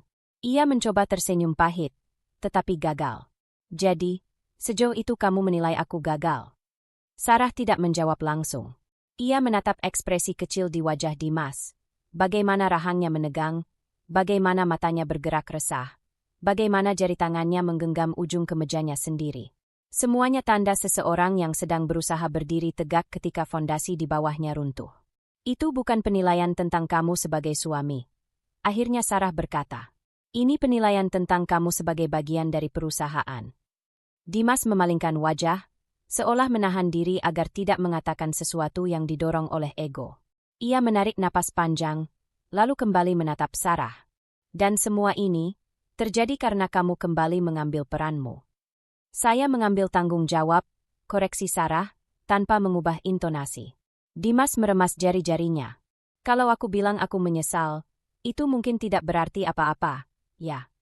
Kamu menyesal karena ketahuan, ucap Sarah lembut. Bukan karena melakukannya. Kata-kata itu membuat Dimas terdiam seperti seseorang baru saja menarik napasnya keluar dari dadanya. Ia tidak berteriak, tidak menyangkal. Ia hanya berdiri di sana, tampak lebih kecil dari sebelumnya, menyadari bahwa pembekuan ini bukan sekadar tindakan profesional. Ini cermin yang membalikkan bayangannya sendiri. Aku akan menerima keputusan itu, katanya lirih. Sarah mengangguk. Baik. Tidak ada amarah. Tidak ada balasan emosional. Hanya fakta. Sore itu, sebelum Sarah meninggalkan kantor, dokumen resmi pembekuan jabatan sudah ditandatangani. Ia memeriksa setiap detail, memastikan tidak ada kata yang membias atau membuka ruang interpretasi. Di luar ruangan, Dimas berjalan pelan menuju lift, langkahnya tidak teratur. Ia tidak menunduk, tetapi bahunya berat. Bukan dramatisasi, hanya manusia yang dihantam kenyataan yang ia bangun sendiri. Ketika pintu lift menutup di depan wajahnya, Sarah menyadari sesuatu. Reputasi Dimas tidak runtuh karena ia tidak mampu. Reputasinya runtuh karena ia tidak jujur pada dirinya sendiri. Dan keheningan setelah pintu lift menutup terasa seperti penutup dari sesuatu yang sudah terlalu lama dibiarkan retak. Setelah pembekuan jabatannya diumumkan secara internal, Dimas menghabiskan berjam-jam di ruangannya dengan pikiran yang berputar tak henti. Ia duduk di kursi yang beberapa hari lalu terasa seperti simbol kemenangan, tetapi kini justru menjadi pengingat pahit akan betapa cepatnya keadaan berbalik. Ruangan itu sunyi kecuali suara jemarinya yang mengetuk meja, tanda bahwa ia masih mencoba menemukan celah. Walau ia tidak lagi berhak bekerja penuh sebagai CEO, ia masih punya akses terbatas. Dan ia berniat memanfaatkannya. Dimas berdiri dan meraih beberapa dokumen yang berserakan. Ia membuka laptop, mencari laporan-laporan lama, mencoba membuktikan bahwa kesalahan yang ditemukan bukan karena niat buruknya. Ia mengetik cepat, menelusuri email-email, mengumpulkan angka-angka, bahkan memeriksa kembali grafik performa yang ia buat. Semakin ia mencari, semakin ia menyadari bahwa tidak ada data yang benar-benar bisa membela dirinya. Namun ego membuatnya terus mencoba. Pintu diketuk pelan. Salah satu petinggi yang tadi ikut rapat muncul di ambang pintu. "Dimas, apa kau membutuhkan sesuatu?" Dimas menegakkan badan. "Saya butuh kesempatan untuk menjelaskan posisi saya. Saya ingin bertemu Dewan." Petinggi itu ragu. Sarah sudah membuat keputusan, dan audit internal sudah berjalan. "Saya tahu," jawab Dimas cepat, suaranya mengeras sedikit. "Tapi saya masih berhak membela diri. Saya ingin memperlihatkan data ini." Ia menunjukkan tumpukan dokumen di tangannya. Petinggi itu melihat sekilas, tetapi tidak menyentuh. "Kami akan meneruskannya ke tim audit. Tapi keputusan untuk menghadap Dewan tidak bisa saya janjikan." Dimas menahan frustrasi, tetapi ia mengangguk. "Baik, tolong lakukan itu." Setelah pintu ditutup kembali, ia mendesah dalam. Ia merasa seperti sedang mengejar bayangan, berlari, tetapi tidak mendekat kemanapun. Beberapa jam kemudian, Dimas memberanikan diri keluar dari ruangannya dan mendatangi ruang rapat kecil di mana sebagian petinggi sedang menyusun agenda. Begitu ia masuk, percakapan mereka langsung terhenti.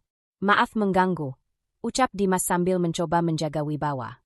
"Saya ingin menjelaskan beberapa bagian yang disalahpahami." Mereka saling bertukar pandang.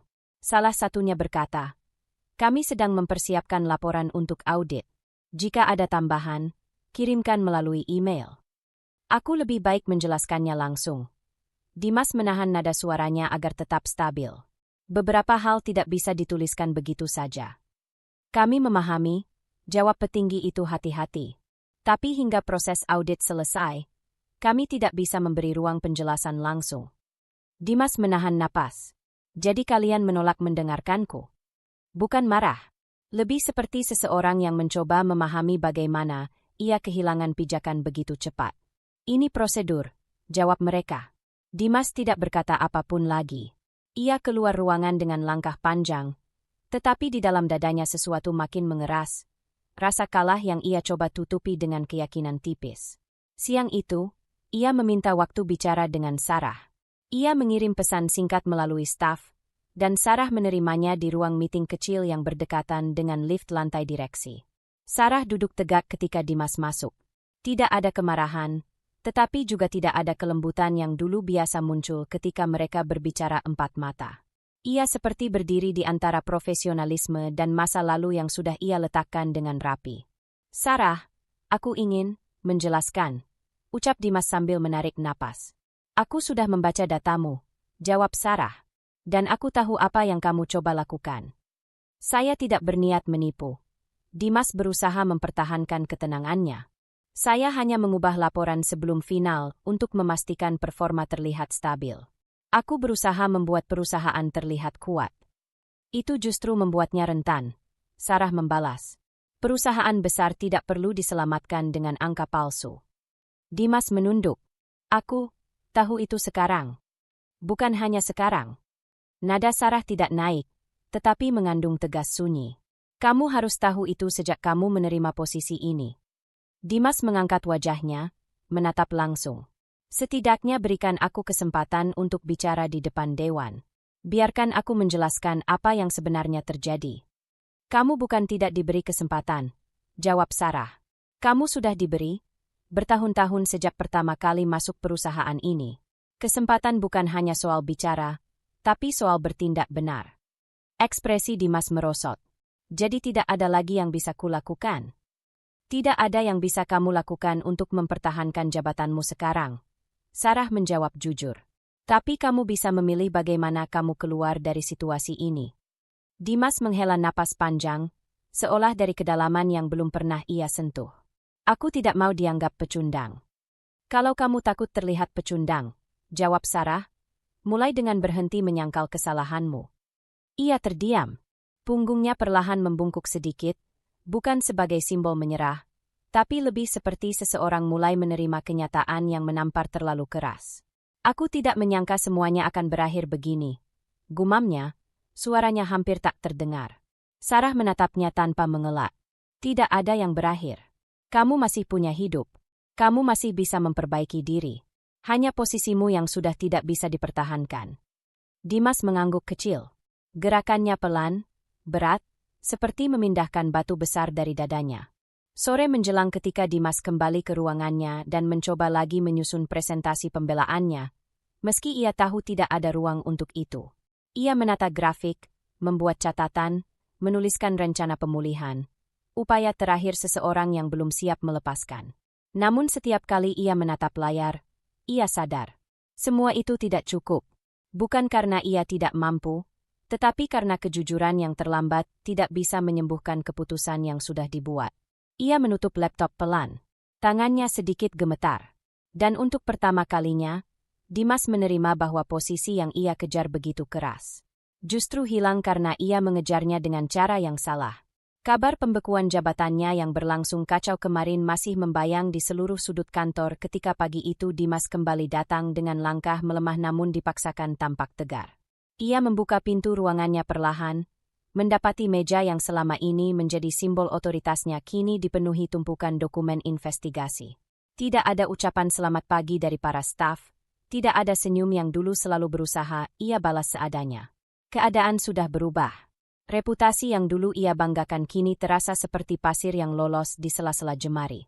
Dimas menghembuskan napas panjang, mencoba menyusun kalimat yang akan ia gunakan nanti di rapat direksi terakhir. Di layar komputernya, notifikasi bertumpuk, surat panggilan rapat resmi, laporan-laporan yang menyebut ketidakwajaran penggunaan aset perusahaan, serta evaluasi kinerja yang baru seminggu lalu ia abaikan. Ia menutup layar itu, menunduk, lalu menekan pelipisnya. Di luar pintu, terdengar langkah-langkah cepat para staf yang sibuk, namun tidak satu pun yang berhenti menyapanya. Kehilangan itu terasa lebih menusuk daripada kemungkinan diberhentikan. Ia tahu semuanya bermula dari sikapnya sendiri. Keputusan-keputusan impulsif setelah naik jabatan, perubahan cara memandang Sarah, dan kepercayaannya bahwa dunia akan selalu bersedia menghalalkan arogansi hanya karena ia memiliki gelar CEO. Tapi pengakuan itu hanya bergema dalam hati, tak pernah benar-benar ia ucapkan. Rapat dimulai pukul 10. Dimas datang sedikit lebih cepat, berharap ada kesempatan bicara informal dengan beberapa petinggi. Namun tidak ada seorang pun yang mengangkat wajah ketika ia masuk. Mereka tetap menunduk pada dokumen masing-masing, seakan kehadirannya tidak lagi memiliki bobot apapun. Sarah duduk di ujung meja, mengenakan blazer hitam lembut yang membuat kesan wibawanya semakin tegas namun tetap elegan. Tatapannya tidak memusuhi, tetapi juga tidak memberi ruang bagi simpati. Ia hanya menatap Dimas sekilas, lalu kembali membuka berkas di depannya. Baik, ujar salah satu direksi senior, pria tua yang sejak awal tidak pernah terlalu dekat dengan Dimas. Kita akan memulai sesi secara resmi. Suasana ruang rapat seketika menegang. Direksi senior itu menatap Dimas tanpa basa-basi. Hasil investigasi tahap awal menunjukkan penyalahgunaan fasilitas perusahaan yang tidak Anda laporkan. Ada pula ketidaksesuaian antara kebijakan operasional dan keputusan Anda dalam 2 bulan terakhir. Dimas mengangguk, pelan, berat, tetapi tidak membantah. Semua itu bisa saya jelaskan, ujarnya dengan suara yang mencoba stabil. Silakan, jawab direksi itu, meski ekspresinya menunjukkan ia tidak berharap banyak.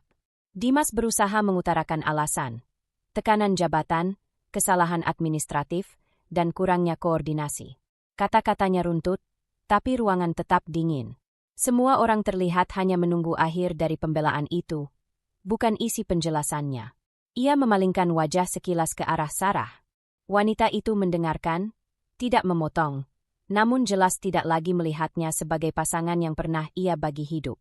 Kini Sarah memandangnya sebagai seorang profesional, yang kebetulan mengkhianati dua hal sekaligus.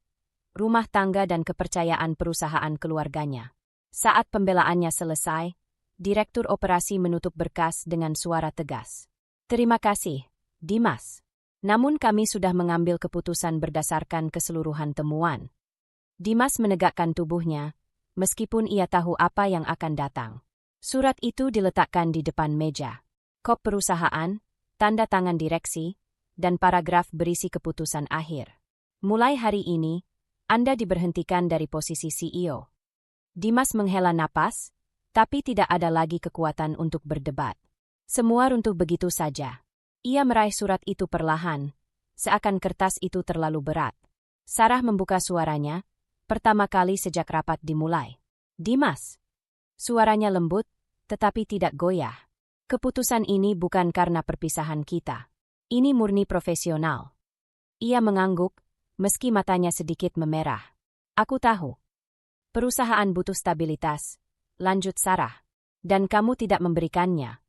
Kalimat itu sederhana, tapi terasa seperti titik terakhir dari semua yang masih ia pegang. Ia menunduk. Baik. Para direksi bangkit dari kursi satu persatu. Tidak ada yang menepuk bahunya, tidak ada ucapan simpati. Mereka hanya menjalankan prosedur, dan Dimas hanyalah seorang eksekutif yang gagal mempertahankan integritas. Ruangan perlahan kosong, menyisakan hanya Sarah dan Dimas. Suasana hening. Dimas berdiri, merapikan jasnya. Aku tidak menyangka akan berakhir seperti ini, katanya lirih. Sarah menatapnya dengan mata yang jujur. Aku pun tidak pernah ingin ini terjadi. Tapi kadang orang baru belajar saat semua sudah runtuh. Dimas menelan ludah. Tidak ada yang bisa ia balas. Ia berjalan menuju pintu. Namun sebelum keluar, ia berhenti sejenak. Terima kasih. Setidaknya kamu tidak mempermalukanku di depan mereka. Sarah menatapnya lama. Aku tidak ingin menghancurkanmu, Dimas. Kamu menghancurkan dirimu sendiri. Ucapan itu menyentuh ke titik yang Dimas paling takuti. Kenyataan. Ia keluar tanpa menoleh. Dan untuk pertama kalinya sejak semua dimulai, langkahnya tidak terdengar angkuh atau tergesa, melainkan kosong. Seperti seseorang yang akhirnya sadar kehilangan segala yang pernah ia banggakan. Sarah menghela napas pelan, menutup berkas rapat, dan untuk sesaat memejamkan mata. Ini bukan kemenangan baginya, hanya akhir yang memang harus terjadi. Kejatuhan resmi Dimas sehari sebelumnya masih menyisakan ketegangan di seluruh lantai manajemen ketika pagi itu Sarah melangkah masuk ke ruang rapat utama dengan kepala tegak dan pandangan stabil. Ia tidak mengatakan banyak saat memasuki ruangan. Cukup satu anggukan kecil yang membuat seluruh jajaran direksi berdiri memberi penghormatan singkat. Tidak ada suara yang tumpang tindih, tidak ada perdebatan. Semua orang tahu bahwa titik kepemimpinan telah bergeser, dan mereka harus menyesuaikan diri dengan perubahan itu. Sarah duduk di kursi yang selama ini menjadi posisi puncak manajemen, kursi yang dulu diisi Dimas, dan meletakkan tablet kerjanya di meja. Gerakannya tenang, tidak terburu-buru, sekaligus menunjukkan bahwa ia tidak mengambil alih karena emosi, melainkan karena kebutuhan. Baik, ucapnya membuka pertemuan, suaranya lembut namun tegas. Mulai hari ini, saya akan memimpin perusahaan secara langsung sampai struktur baru disusun. Para direksi mengangguk serempak. Sarah mengetuk layar tablet, menampilkan ringkasan kondisi terkini. Kita tidak akan membahas kesalahan masa lalu. Fokus kita adalah membangun ulang stabilitas dan memastikan tidak ada dampak jangka panjang dari transisi ini. Ia tidak menyebut nama Dimas. Tidak perlu. Semua orang sudah memahami konteksnya. Setelah rapat pagi itu, Sarah memulai hari kerja barunya dengan mengunjungi tiap departemen. Ia tidak memberi pidato panjang. Ia hanya menanyakan satu hal yang sama ke setiap kepala divisi. Apa hambatan terbesar kalian saat ini, Dan apa yang paling kalian butuhkan untuk bekerja efektif? Tidak ada yang berputar-putar. Semua menjawab cepat, jujur, dan langsung mengungkap masalah teknis. Proses approval yang terhambat, alur komunikasi yang lambat, dan beberapa kebijakan era Dimas yang dianggap tidak realistis untuk kebutuhan operasional. Sarah mencatat semuanya secara ringkas. Baik, katanya setelah mendengar laporan terakhir. Saya akan menangani 3 prioritas terbesar hari ini. Ia kembali ke ruangannya, duduk, dan mulai bekerja dengan kecepatan yang mengejutkan staf yang sesekali membawa berkas ke dalam. Tanpa emosi meledak, tanpa keluhan. Hanya fokus murni. Sarah menandatangani revisi kebijakan, memperbaiki sistem persetujuan digital yang sebelumnya dibuat rumit, dan menghubungi divisi keuangan untuk mengaudit penggunaan dana operasional agar lebih transparan. Beberapa staf yang terbiasa melihat pimpinan memberi instruksi jarak jauh kini justru mendapati Sarah ikut duduk bersama mereka untuk meninjau laporan. Keberadaannya memberi rasa aman yang berbeda. Tidak mengintimidasi, tetapi juga tidak membuka ruang bagi kelalaian. Sore hari, rapat lanjutan dengan jajaran direksi berlangsung lebih cepat dari biasanya. Untuk kebijakan operasional, ujar Sarah sambil memutar layar presentasinya menuju mereka. Kita kembalikan ke model sebelumnya, namun dengan pembaruan digital agar proses tidak lagi terhambat. Sistem baru akan aktif 2 hari lagi. Direktur operasi mengangguk. Akan kami jalankan. Kedua, lanjut Sarah, restrukturisasi manajemen proyek akan disederhanakan. Tidak perlu 3 lapisan persetujuan. 2 lapisan cukup. Direktur marketing merespons. Itu akan mempercepat keputusan di lapangan. Terima kasih, Bu Sarah. Yang ketiga, Sarah mengalihkan fokus ke reputasi perusahaan. Saya ingin tim PR menyiapkan pernyataan singkat. Tidak perlu menjelaskan detail internal. Cukup menyampaikan bahwa perusahaan sedang melakukan penyelarasan ulang untuk peningkatan efisiensi. Semua menyetujuinya tanpa keberatan. Suasana rapat berbeda dari sebelumnya, lebih tenang, lebih profesional, dan tanpa bisik-bisik penuh ketidakpercayaan seperti saat Dimas masih menjabat. Stabilitas mulai terasa kembali hanya dalam hitungan jam sejak Sarah duduk di posisi tertinggi itu. Menjelang malam, Sarah masih berada di ruangannya, meninjau laporan-laporan baru yang masuk. Cahaya lembut dari lampu meja menyinari wajahnya yang lelah namun tetap terjaga. Ia tidak menatap ruangan itu dengan rasa bangga berlebihan, hanya dengan tanggung jawab yang diam-diam sudah ia pupuk sejak lama. Ia berhenti sejenak, menatap jendela besar yang memperlihatkan pemandangan kota. Di bawah sana, kehidupan terus bergerak, sama seperti perusahaan yang kini ia pegang kendalinya. Tidak ada ruang bagi dendam atau nostalgia tentang Dimas. Itu sudah menjadi bab lain yang tertutup rapat. Apa yang tersisa sekarang hanyalah pekerjaan dan masa depan perusahaan. Pintu ruangan diketuk pelan. Direktur operasi masuk membawa beberapa berkas tambahan. Maaf mengganggu, katanya hati-hati. Semua divisi melaporkan peningkatan produktivitas hari ini. Sepertinya arahan baru ibu langsung berdampak. Sarah tersenyum kecil, hanya sepersekian detik. Bagus. Tolong minta semua kepala divisi mengirim pembaruan mingguan mulai besok. Tentu. Setelah pintu kembali tertutup, Sarah menarik napas panjang. Hari itu berjalan lebih berat dari apapun yang ia bayangkan, tetapi juga lebih stabil dari yang ia khawatirkan.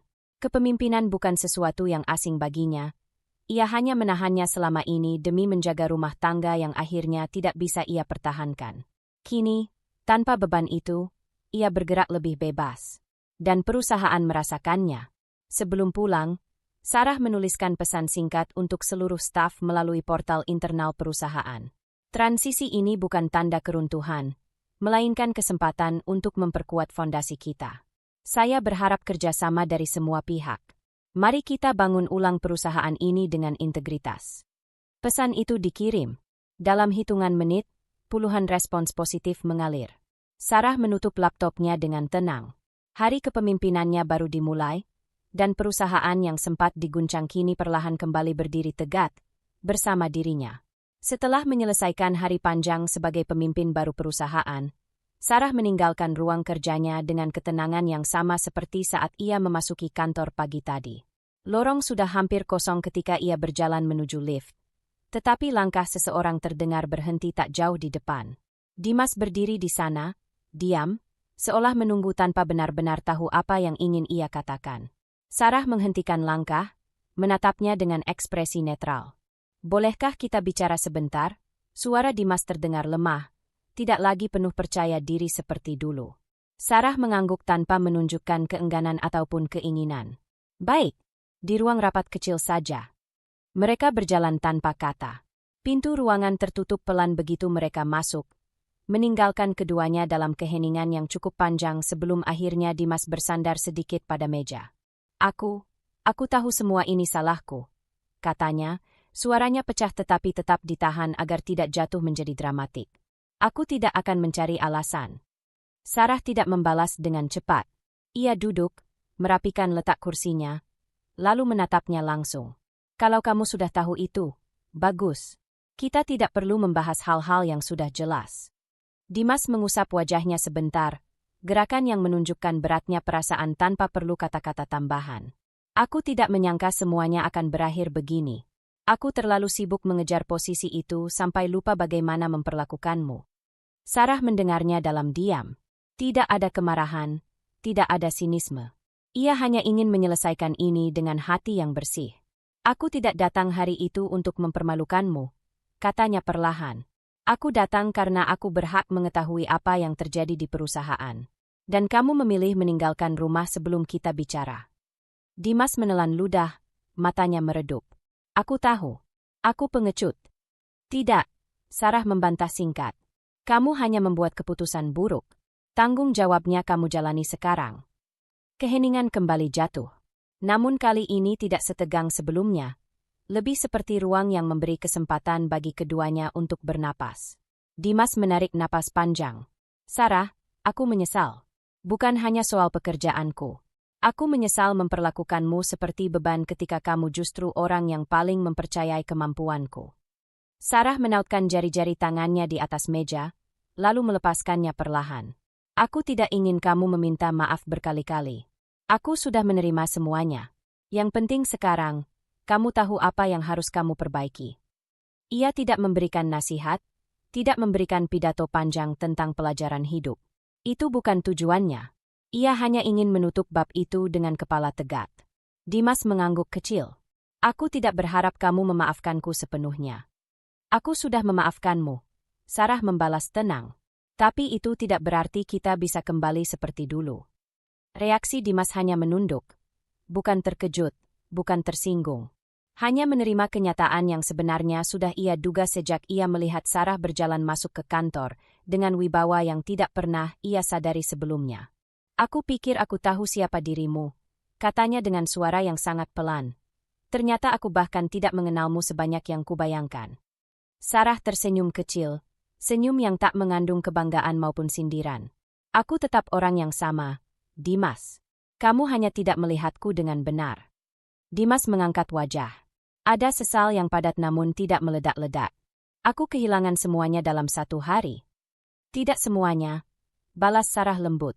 Kamu masih punya kesempatan untuk memperbaiki kehidupanmu. Kamu masih punya kemampuan, pengalaman, dan waktu. Kamu hanya kehilangan posisi dan aku. Tapi hidup orang tidak selesai sampai di situ. Ucapan itu membuat Dimas terdiam agak lama. Ia mengangguk perlahan, seolah memaksa dirinya menerima bahwa Sarah tidak datang ke sini untuk membalas, tetapi untuk melepaskan ikatan terakhir tanpa menyakiti siapapun. Aku ingin kamu tahu, Dimas akhirnya berkata, meski aku telat, aku benar-benar menyesal menyia-nyiakanmu. Sarah berdiri. Terima kasih untuk kejujurannya. Itu cukup. Ia berjalan menuju pintu, tetapi berhenti sebentar sebelum membuka gagang. Kita berdua punya hidup baru setelah ini. Semoga kamu memulai hidupmu dengan lebih baik. Dimas menatap punggungnya dengan mata yang berkaca tanpa memohon. Ia tidak mengejar, tidak meminta kesempatan kedua. Momen itu bukan tentang kembali, melainkan tentang berakhirnya satu ruang emosional yang terlalu lama dibiarkan terbuka. Terima kasih, Sarah, katanya lirih. Untuk segalanya. Sarah tidak menoleh. Ia hanya mengangguk kecil, gerakan sederhana yang terasa jauh lebih kuat daripada kata-kata panjang. Setelah itu ia membuka pintu dan melangkah keluar. Udara lorong terasa lebih ringan, seolah ruangan tadi menyimpan beban yang akhirnya tidak lagi melekat di tubuhnya. Ketika pintu tertutup, ia melepaskan napas yang tidak sadar ia tahan. Bukan lega karena menang, melainkan karena akhirnya ia selesai dengan sesuatu yang dulu pernah ia perjuangkan habis-habisan. Hubungan yang retak itu tidak lagi menghantuinya. Ia tidak membawa dendam, hanya kedewasaan yang tumbuh dari luka-luka lama. Dan malam itu, saat ia melangkah meninggalkan kantor, langkahnya terasa berbeda, lebih stabil, lebih bebas, lebih miliknya sendiri. Pertemuan terakhir dengan Dimas selesai bukan dengan ledakan, tetapi dengan pemahaman. Tepat seperti yang ia butuhkan untuk menutup masa lalu dengan cara paling dewasa yang bisa ia beri. Keluar dari pertemuan terakhir dengan Dimas semalam, Sarah memulai harinya dengan perasaan yang lebih ringan daripada beberapa bulan terakhir. Pagi itu, ia berdiri di balkon apartemennya yang sunyi, memegang secangkir kopi hangat. Untuk pertama kalinya sejak rumah tangganya retak, ia bisa merasakan kedamaian sederhana, aroma kopi, udara pagi, dan sinar matahari yang menembus tipis tirai. Tidak ada pesan mendesak, tidak ada amarah yang menempel di dadanya, tidak ada suara-suara dari masa lalu yang berputar di kepalanya. Semua terasa lebih jernih. Sarah menyesap kopi perlahan lalu melangkah masuk ke ruang tamu yang rapi. Ruang yang kini memiliki ketenangan yang ia pilih sendiri, bukan keheningan yang lahir dari pertengkaran. Ia meraih jaket kerjanya, tetapi langkahnya terhenti sejenak.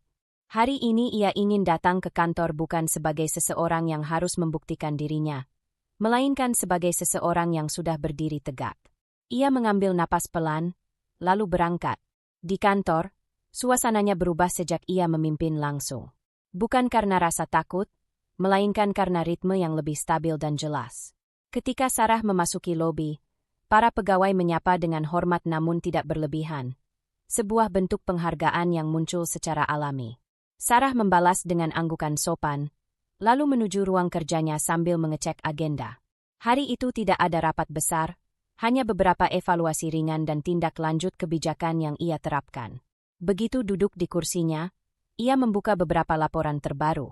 Ada peningkatan kinerja di beberapa divisi, laporan keuangan lebih tertata, dan komunikasi antar tim membaik.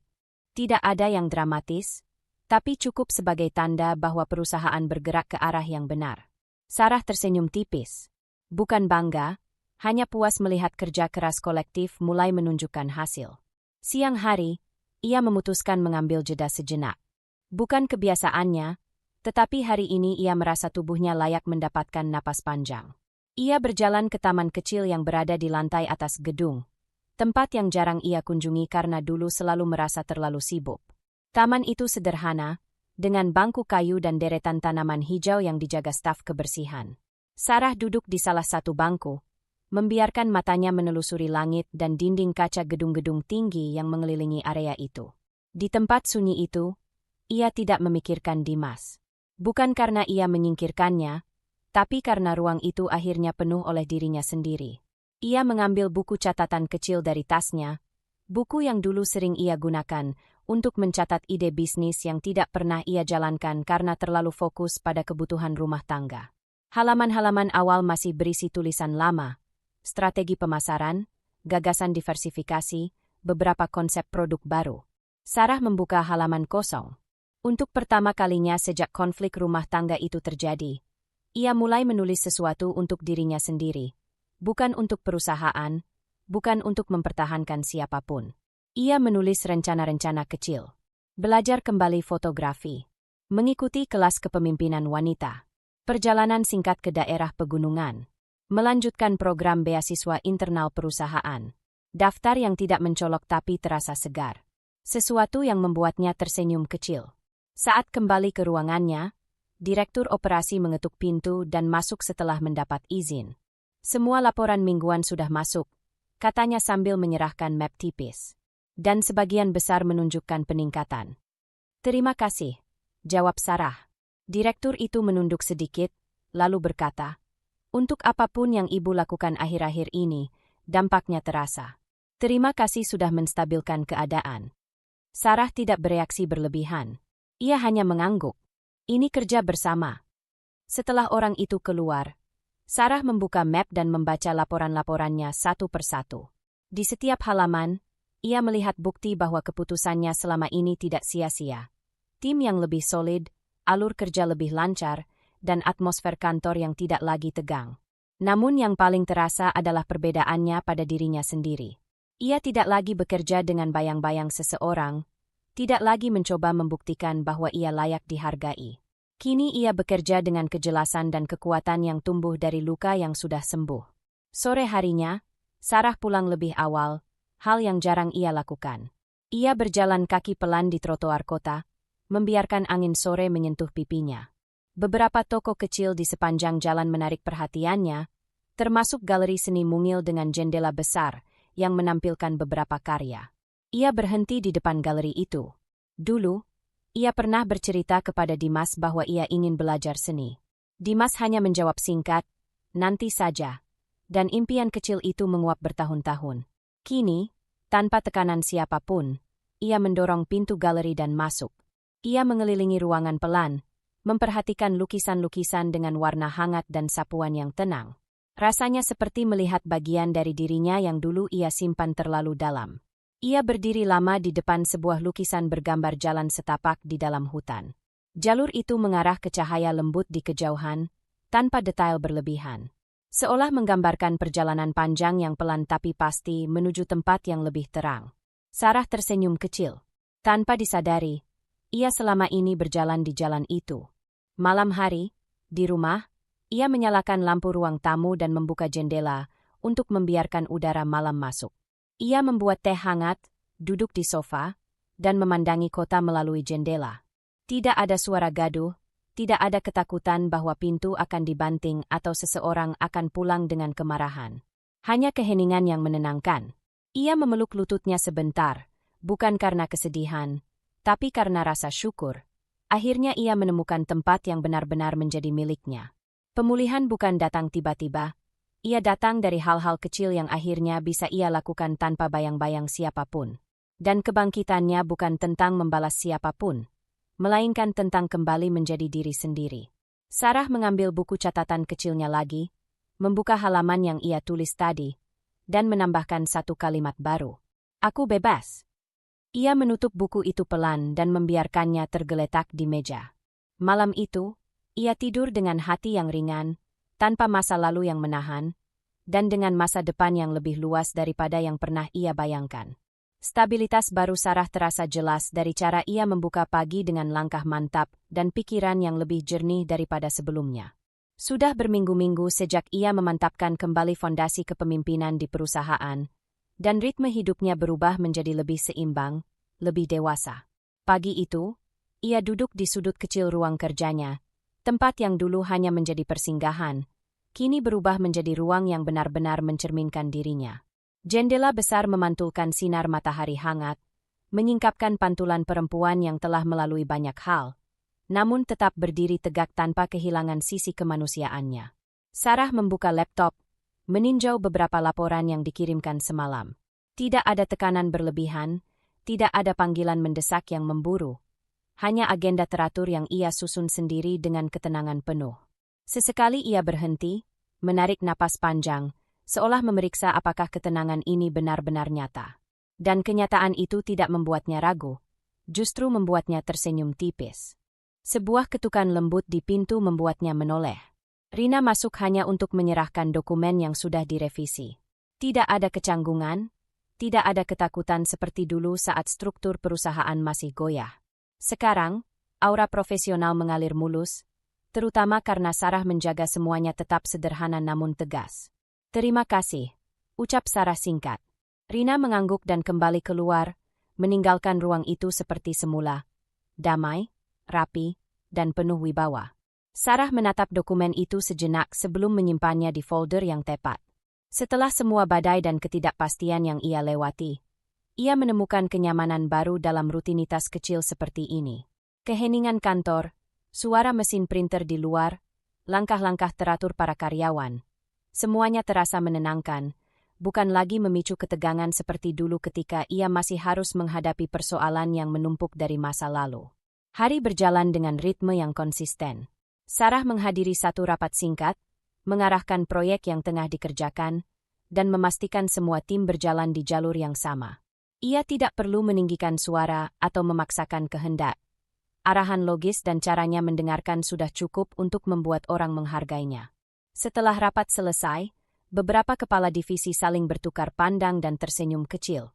Bukan karena harus, tetapi karena suasana kerja yang stabil benar-benar kembali pulih. Siang hari, saat kantor mulai sepi karena banyak orang makan di luar, Sarah memilih tinggal di ruang kerjanya sambil menyeruput teh hangat. Ia membuka buku catatan kecil berisi rencana jangka panjang perusahaan. Satu halaman kosong masih menanti untuk diisi, tapi entah kenapa, hari ini ia tidak merasa perlu tergesa-gesa. Untuk pertama kalinya dalam waktu yang lama, ia memberi dirinya ruang untuk sekadar duduk, melihat keluar jendela, dan menikmati rasa lega yang meresap perlahan. Pikirannya tidak dipenuhi kekhawatiran. Tidak lagi terbelah antara masa depan dan bayang-bayang lama yang pernah membebani. Ada satu dua kenangan yang muncul, tapi ia membiarkannya lewat begitu saja, tanpa perlawanan dan tanpa ketertarikan untuk menahan. Masa lalu itu penting, namun tidak lagi menentukan arah hidupnya. Dan itu terasa melegakan. Menjelang sore, Sarah turun ke lantai produksi untuk melihat perkembangan salah satu proyek. Para karyawan yang melihatnya memberi salam hormat, bukan dengan ketakutan, tetapi dengan penghormatan yang tulus. Perubahannya sebagai pemimpin terlihat jelas dari cara mereka bersikap. Tenang, percaya diri, dan tidak lagi berjalan di atas ketidakpastian. Setelah semuanya selesai, Sarah kembali ke ruang kerjanya, menutup pintu, lalu duduk perlahan. Cahaya sore menyapu permukaan meja, menambah kehangatan yang membuat hatinya terasa penuh. Tangan Sarah tergerak membuka salah satu laci, mengambil pena, dan menulis sesuatu singkat di buku catatannya. Hari ini bukan kemenangan. Hari ini hanya bukti bahwa aku sudah berdamai. Ia menutup buku itu dengan lembut. Tidak ada drama besar menjelang akhir hari. Tidak ada kejutan yang membuat alur hidupnya berbelok secara mendadak. Justru, ketenangan inilah yang menjadi puncak ceritanya. Tempat ia berdiri sebagai perempuan yang telah melalui badai panjang dan kini memilih kehidupan yang lebih bijak, lebih tenang, dan lebih jujur pada dirinya sendiri. Ketika matahari mulai turun, ia mematikan laptop, merapikan meja, dan berdiri. Ruangan itu terasa seperti ruangan baru, meski sebenarnya tidak berubah. Yang berubah adalah dirinya, cara ia memandang hidup, cara ia menghadapi keputusan, dan cara ia melangkah. Sarah menutup pintu kantor dan berjalan menuju lift. Langkahnya mantap, tidak terburu-buru, namun jelas menunjukkan seseorang yang tahu persis kemana ia pergi setelah ini, baik dalam hidup maupun dalam hatinya. Dan pada akhirnya, keteguhan itu tidak datang dari balas dendam, bukan dari kemenangan atas siapapun, dan bukan pula dari kehilangan yang ia alami. Keteguhan itu lahir dari dirinya sendiri. Dan itu sudah lebih dari cukup. Setiap orang mungkin pernah melalui masa ketika hidup terasa tidak adil, ketika kepercayaan dikhianati, atau ketika perjuangan tampak tidak dihargai. Tetapi kisah Sarah mengingatkan kita bahwa kekuatan tidak selalu tampak dari keberanian untuk melawan. Kadang justru dari keberanian untuk tetap melangkah tanpa membiarkan luka mengendalikan arah langkah. Benar bahwa proses pemulihan membutuhkan waktu, kadang juga kesepian. Tapi selama kita berani menetapkan batas, membangun diri perlahan, dan tetap jujur pada nilai-nilai yang kita pegang, maka jalan keluar akan terbentuk, bahkan ketika kita belum melihatnya. Ingatlah, tidak semua kehilangan adalah akhir. Terkadang itu adalah awal ruang kosong yang memang perlu disiapkan untuk kehidupan yang lebih selaras dengan diri kita yang sebenarnya. Terima kasih telah mengikuti kisah ini hingga akhir. Semoga perjalanan Sarah memberi Anda sedikit kekuatan, sedikit ketenangan, dan sedikit keberanian untuk menghadapi bab berikutnya dalam hidup Anda sendiri. Jaga diri baik-baik, tetap tegar, tetap lembut, dan tetap menjadi diri Anda, dengan segala versi terbaik yang sedang Anda bangun. Sampai jumpa di cerita berikutnya. Berikut hook awal pembuka dalam bentuk satu kalimat yang ditulis dalam 3 baris, kuat, elegan, dan langsung menarik perhatian. Tidak pernah terlintas di benak Sarah bahwa hari ketika suaminya menjauh, justru menjadi hari ia menemukan kembali dirinya. Dan seluruh dunia akhirnya melihat siapa yang sebenarnya memegang kendali.